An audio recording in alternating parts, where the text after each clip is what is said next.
There's something unique about Josh Hart. He's a one-of-a-kind addition to the Knicks, and not necessarily because of his performance on the court.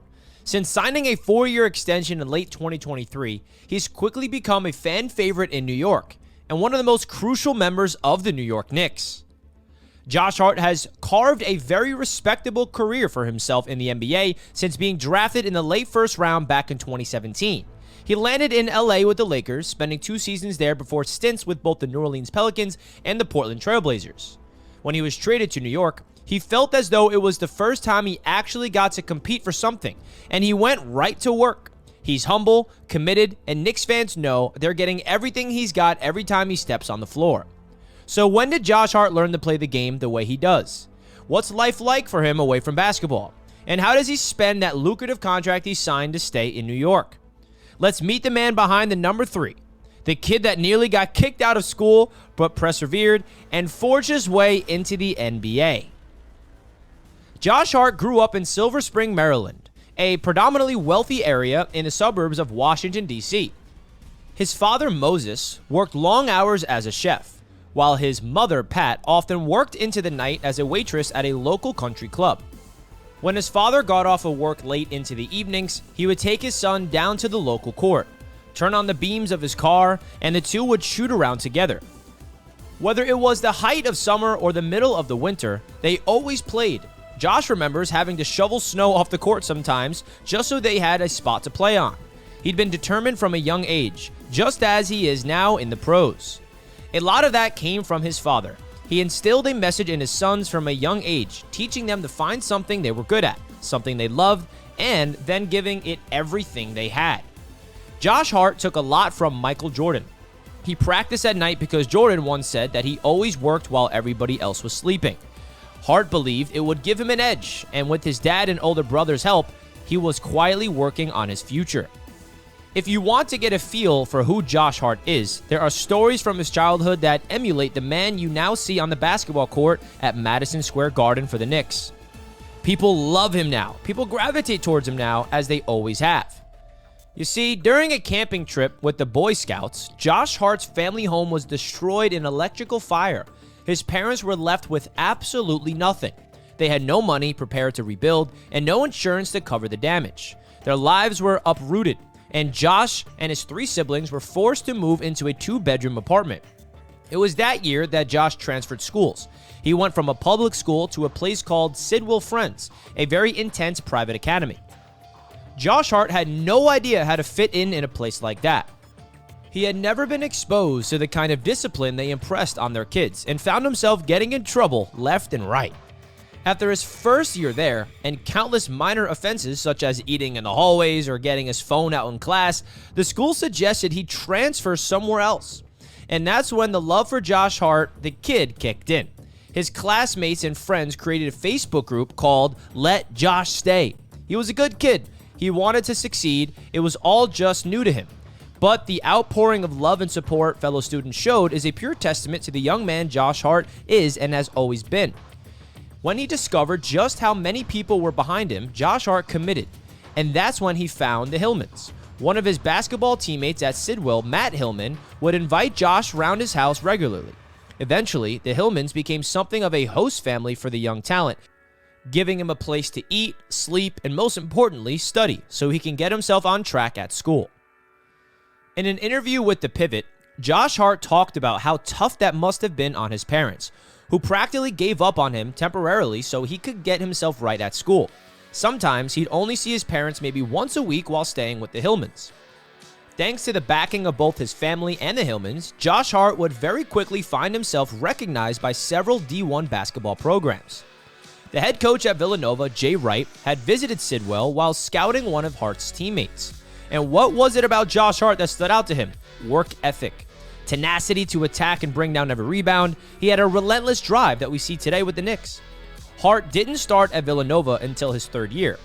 In Season 2, he'd become a heavy contributor off the bench, averaging 10.1 points per game while shooting almost 47% from 3-point range.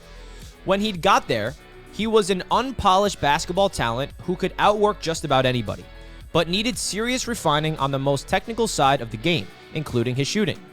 He stepped into the starting five at Villanova in the 2015-16 season, his junior year. It was that year that he teamed up with one of the finest freshman classes in school history.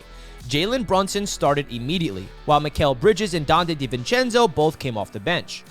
The Wildcats went 35-5 that season, winning it all in the national championship.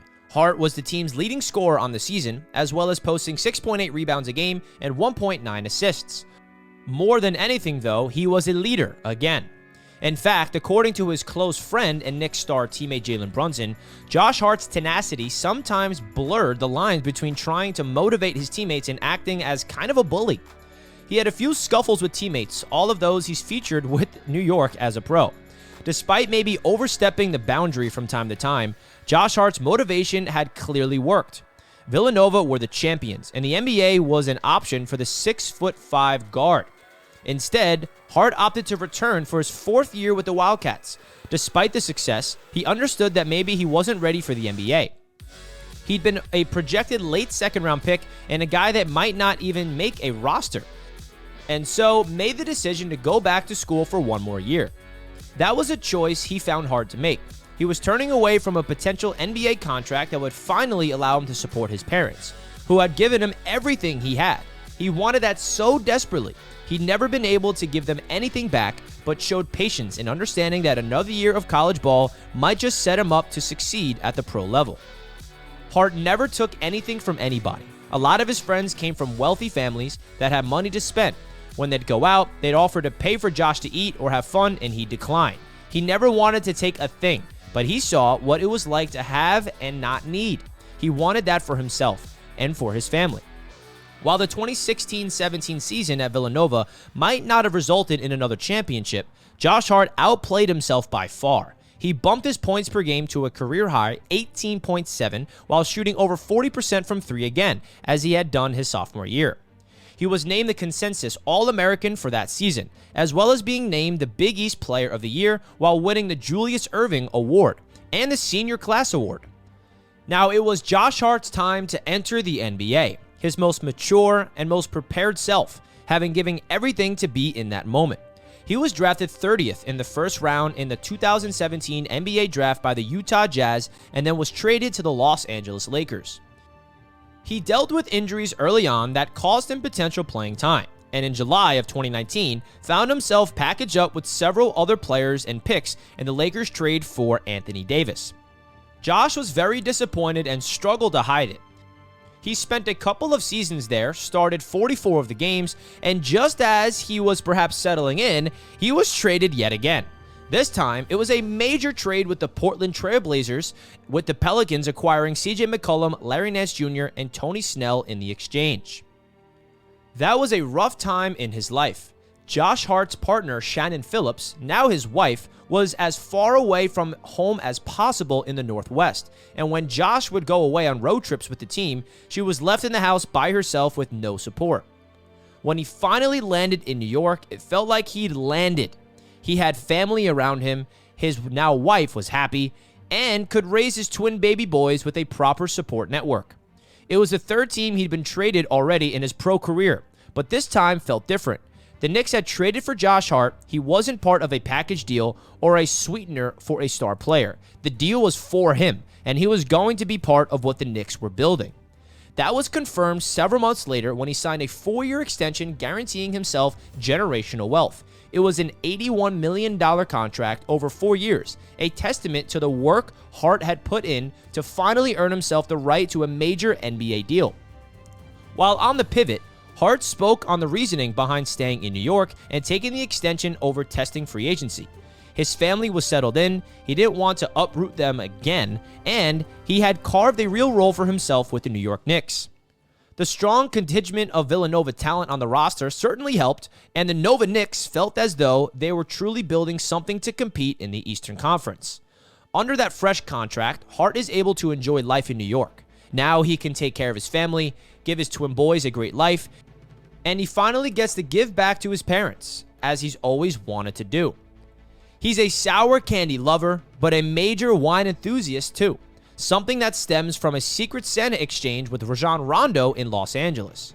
He knew Rondo was a wine drinker, so he bought him a couple of nice bottles as part of Secret Santa. They ended up sharing a bottle, and Hart was hooked from there.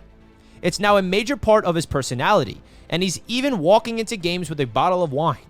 He explained in an interview that the wine was often for a friend he was playing against. Players know he knows his wine, so when they come to the Garden for a game, they'll hit him up asking if he's got a bottle for them. Hart has been gifted bottles of wine from LeBron James while with the Lakers and loves to enjoy a glass after a game, ideally a win. But again, he has said that sometimes you just need it after an ass whooping. His attitude towards his wine collection blends into his attitude for life. Hart isn't saving fine wine for a rainy day or a special occasion. He's going to drink it. He doesn't believe in reserving things for another time. The time is now.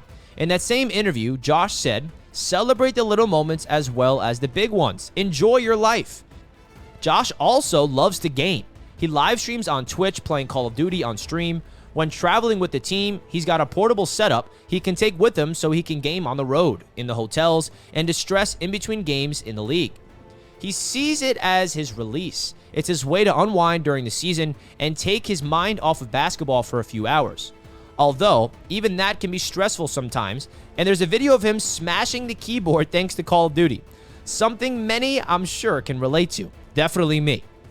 Hart was living on the west side of Manhattan before he signed his extension in New York, and has since bought a lavish home. Where exactly in New York that is unknown. So, whether it's sharing candy with Jalen Brunson on the bench, drinking wine after a game, or loading up Call of Duty with his friends, Josh Hart is happy in New York. He lives a quiet life with his wife and his boys, is learning the lessons of being a father himself now, and hopes that one day he'll bring the Knicks a championship, just as he did at Villanova. Let me know if you guys enjoyed this video by hitting the like button and commenting down below your thoughts. Appreciate all the support here on Knicks Media, and I'll catch you guys in the next video. Peace out.